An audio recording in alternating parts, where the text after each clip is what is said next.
건설산업은 다양한 이해관계자가 기술적 협업을 통해 목적을 달성하는 프로젝트 기반의 산업입니다. 이에 건설교육은 각자의 역할을 수행할 수 있는 기술, 학술적 능력과 협업체계에 대한 이해를 목표로 진행되고 있습니다. 하지만 건설 분야별 교육의 고도와 수준과는 달리 협업에 대한 교육은 여전히 단순 팀 프로젝트를 통한 소통의 방식, 인턴십, 사례조사를 통한 간접 경험에 머물러 있습니다.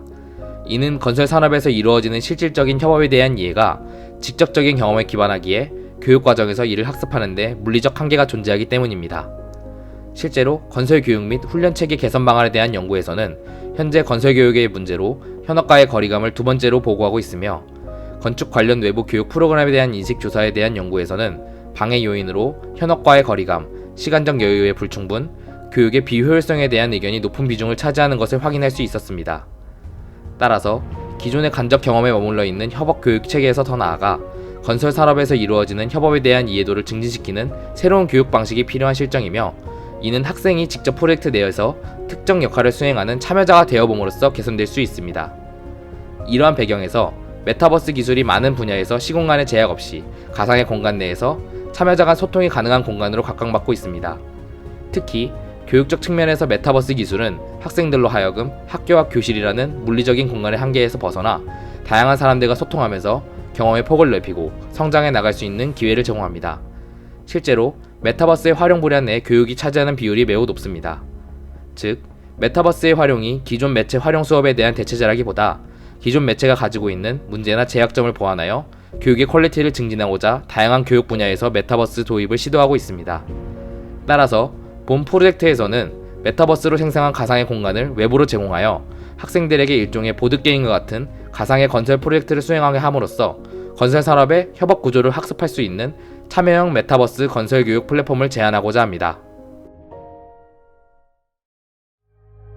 먼저 프로젝트의 모든 참여자들의 시공간적 제약을 없애고자 웹 기반의 소통 플랫폼을 구축하였습니다. 사용자가 본인의 모델을 플랫폼에 업로드하면 언제, 어디서든 서버상의 모든 모델을 확인할 수 있도록 하였습니다. 또한 각 프로젝트의 모델뿐만 아니라 프로젝트와 관련된 다양한 정보를 태그할 수 있도록 하였습니다. 참여자들과 실시간 대화를 통해 진행 상황을 공유하고 프로젝트에 코멘트를 남길 수 있는 기능을 추가하였습니다. 메인 서버의 기준이 될 가상 공간은 현실성을 확보하기 위해 실제로 존재하는 신도시의 토지 이용 계획도와 동일하게 구축하였습니다. 가상 공간은 약 11제곱킬로미터의 규모로 용도별 지역지구를 분할하여 사용자가 원하는 용도의 가상 토지를 선택적으로 활용할 수 있도록 분할하였습니다. 이후 토지별로 프로젝트 난이도를 규정하기 위해 단위 토지별로 대지의 형태를 그래스호퍼를 활용하여 분석하고 대지의 난이도를 100분위로 규정하였습니다. 여기에는 대지의 면적을 일정 가중치로 적용하였고, 규정된 대지의 난이도를 기준으로 사용자가 선택적으로 원하는 대지를 취득하도록 구성하였습니다. 이렇게 부여된 가상 대지 중 한 곳을 선택하여 참가자들은 프로젝트를 시작하게 됩니다. 다음은 게임의 규칙입니다. 게임은 총 4명의 참가자와 1명의 감독관으로 구성됩니다. 참가자는 건축가, 엔지니어, 시공자, 프로젝트 매니저 중 원하는 역할을 선택할 수 있으며 4명의 참가자는 한 팀이 되어 프로젝트를 진행합니다. 프로젝트는 일정 퀘스트를 수행하는 방식으로 진행되며 감독관은 감리자의 역할로 각 팀의 프로젝트 성과에 따라 최종 점수를 부여하게 됩니다. 프로젝트는 총 5단계로 진행됩니다. 각 단계는 실제 건설 프로젝트의 생애주기에서 착안하여 기획설계, 중간설계, 인허가, 착공, 준공으로 구분됩니다. 각 단계별로 일정의 퀘스트가 주어지고 단계의 전환을 위해서는 참여자가 협업하여 주어진 퀘스트를 완수해야 합니다. 감독관 역할인 감리자는 제출된 자료를 바탕으로 퀘스트의 성공 여부를 결정합니다. 다음은 프로젝트의 주요 퀘스트입니다. 4명의 참가자로 이루어진 한 팀은 참가 신청을 합니다. 이때 원하는 난이도와 건축물 용도를 선택할 수 있고, 메인 서버는 요구 조건에 알맞는 대지와 퀘스트를 부여합니다. 퀘스트는 대지에서 지켜야 할 법규 항목과 설계 요구 조건, 단계별 수행 일정, 그리고 프로젝트의 총 예산으로 구성되어 있습니다. 여기서 법규 항목이란 현행 건축법 중 건축물의 규모를 결정짓는 주요 법규로 지역지구에 따른 건폐 용적률, 건축한 개선, 일조권 사선 제한, 건축물 층수 제한으로 한정하였습니다. 또한 설계 요구 조건은 실제 클라이언트가 주로 요구하는 용도별 기본적인 요구 사항으로 단독주택을 예로 들어 거주 인원의 수, 필요실 구성, 실별 크기, 그리고 정성적 요소로 구성되어 있습니다. 이러한 요소는 난이도에 따른 랜덤 배정을 통해 결정됩니다. 단계별 수행 일정과 프로젝트 총 예산은 기획 단계에서 미리 결정되며 프로젝트 참여자는 이 조건을 맞추기 위해 전 단계에 걸쳐 협업을 진행하게 됩니다. 다음은 단계별로 참여자가 수행해야 할 퀘스트입니다. 기획 단계에서는 부여받은 대지를 토대로 설계자가 매스 계획을 진행한 후 이를 두고 프로젝트 참여자 간 킥오프 회의가 진행됩니다. 참여자들은 설계자들의 매스 계획을 두고 엔지니어적 의견과 프로젝트 예산 및 일정, 활용 소프트웨어 산정에 대한 협의를 진행합니다. 모든 참여자의 동의하에 프로젝트 기획 보고서를 제출하면 감리자는 이를 검토하여 승인 여부를 결정합니다. 중간 설계 단계에서는 설계자의 주도하에 본설계가 진행됩니다. 설계자는 설계 요구 조건에 수렴하는 설계안을 도출하고 엔지니어와의 협업을 통해 구조 계획 및 MEP 계획을 수립합니다. 설계가 완료된 모델은 프로젝트 참여자 간 협업을 통해 건축 계획에 대한 평가 보고서를 작성하여 감리자에게 제출됩니다. 이후 감리자는 모델의 설계 요구 조건의 부합 여부, 구조 및 MEP 계획의 적정성, 그리고 법규에 대한 저촉 사항 여부를 파악합니다. 본 단계에서 제출된 설계 결과물의 불충분한 요소가 파악될 시 감리자는 보완 사항을 기재해 팀에게 회신하며 팀은 이를 보완하여 충족될 때까지 이 과정은 반복됩니다.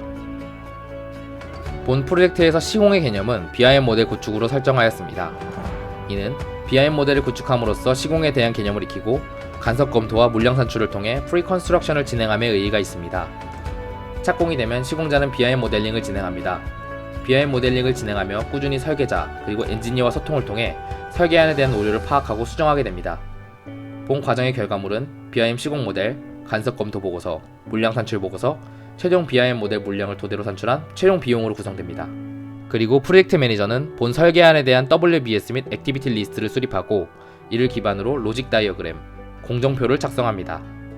감리자는 제출된 결과물을 토대로 BIM 모델의 적합성, 간섭 여부, 최초 예상과 최종 비용의 비교 분석을 통해 최종 점수를 부여합니다.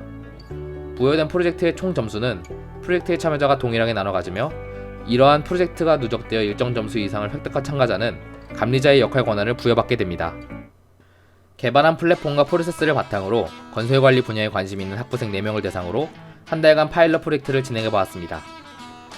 먼저 사전에 전체적인 프로세스와 캐스트에 대한 설명, 파일 업로드 방식에 대한 교육을 간단하게 진행하였습니다. 팀 하단은 다음과 같은 매스 모델링을 도출하고 중간 설계 단계까지 원활한 협의를 기반으로 신속히 인허가 단계에 착수하였습니다.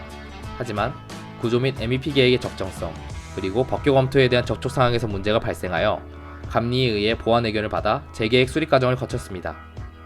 이후 2차 인허가 접수 단계에서는 구조 및 MEP 계획의 적정성과 법규 접촉 사항에는 큰 문제가 없었으나 설계 요구 조건에 부합하지 않는 설계안 도출로 인해 재보완 과정을 거치게 되었으며 시행착오를 바탕으로 3차 인허가 접수 단계에서 통과하였습니다. 이후 비교적 초반 단계에서부터 협업 과정을 통해 충분한 검토가 이루어졌기 때문에 시공 수립 단계에서의 성과물은 비교적 빠른 시일 안에 제출되었습니다. 시공 단계에서 시공자는 BIM 구축에서 어려움을 느끼는 것을 확인하였는데 이는 설계안에 대한 오류 및 이해 부족에서 야기된 것으로 파악됩니다. 또한 물량 산출 과정을 통해 최종 비용을 산정하였을 때 예산보다 넘치는 물량이 산출되었고 이러한 전반적인 내용에 걸맞는 최종 점수가 부여되었습니다.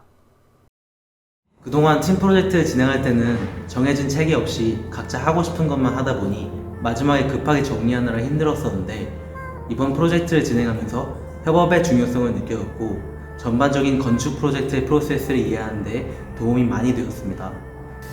저는 학교에서 배웠던 이론적인 지식을 프로젝트에 직접 적용해보니까 그 수업에서 강조했던 부분이 왜 중요한지 직접적으로 이해가 됐어요. 사이트에서 모델을 언제든지 확인할 수 있고 댓글을 통해서 이런 진행 내역을 볼 수 있어서 너무 편하고 좋았습니다. 프로젝트를 진행하면서 다 같이 회의할 때는 화상 회의를 따로 여럿이 진행했는데 나중에는 이런 기능도 추가되면 더 좋을 것 같습니다. 본 프로젝트를 통해 협업 교육을 위한 플랫폼으로서 메타버스와 웹GL의 활용성을 확인하였습니다. 이는 학생들로 하여금 자발적 참여에 의한 협업 경험을 제공할 수 있음을 밝혀냈으며 서버의 아카이빙 역할을 통해 프로젝트들이 발전하는 과정을 확인함으로써 학생들의 흥미를 이끌어낼 수 있는 도구임을 알 수 있었습니다. 이를 통해 추후 프로젝트 수가 많아짐에 따라 그 효과가 더 증진될 것이라 기대할 수 있습니다.